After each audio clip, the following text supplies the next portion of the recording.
Okay, now acute renal failure goes through phases. The first phase of which is the oliguric phase. In the oliguric phase, your patient is going to look like a patient who has chronic renal failure. In other words, your patient is going to have symptoms of first oliguria, decreased urine output, plus the symptoms of an increase in urea nitrogen. So BUN starts to build up in the body because it's not being filtered out, and urea nitrogen is very irritating to the tissue. So urea nitrogen is going to cause irritation of the brain, and the patient's going to have central nervous system depression. It's going to cause peripheral nervous system irritability, and what we can see is the patient develops peripheral nervous system irritability as evidenced by asterixis.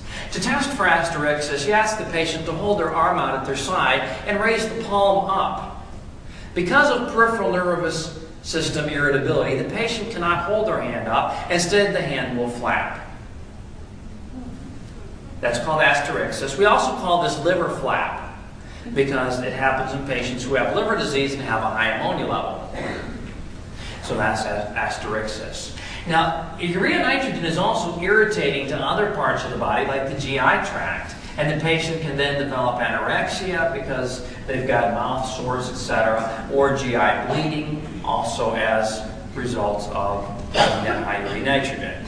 Because the kidneys are not filtering out our electrolytes, the potassium level builds up, sodium level goes down, the patient develops a metabolic acidosis.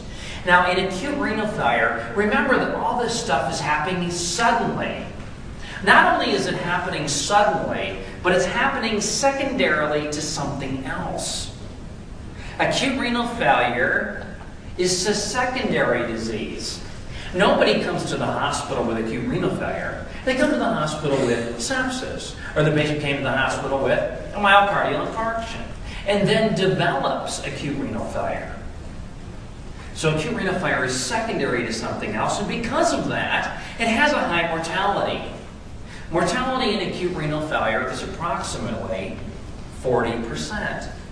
Whereas in chronic renal failure, if your patient's on dialysis, the mortality is less than 1%. Big difference.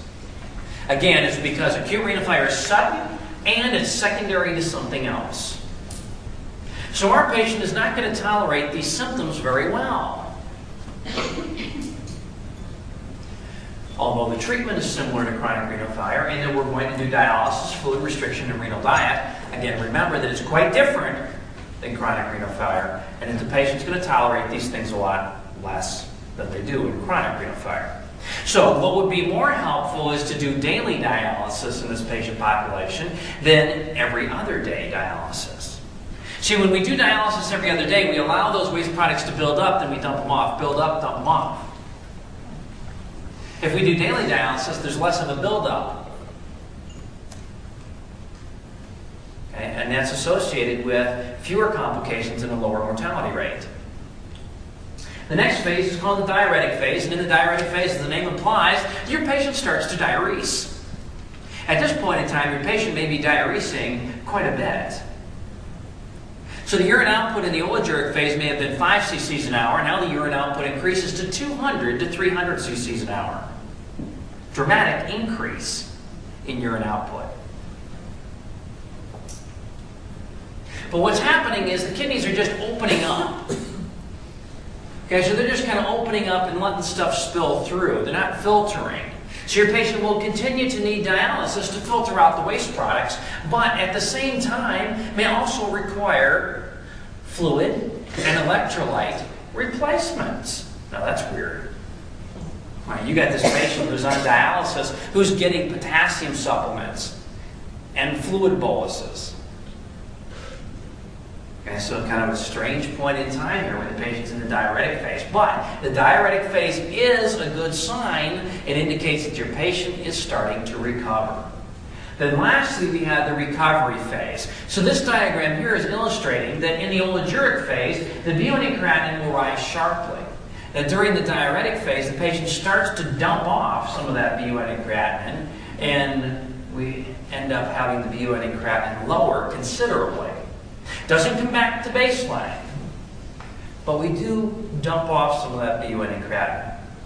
Now, the kidneys really are not filtering yet during the diuretic phase, so it's going to take weeks to months for the kidneys to recover, to heal up, and for that renal function to come back and the BUN and creatinine to come back to baseline. Now, that phase we call the recovery phase. So during that period from weeks to months, when the patient is recovering that BUN and creatinine back to normal, that's a long period of time before we actually get back to semi-normal renal function.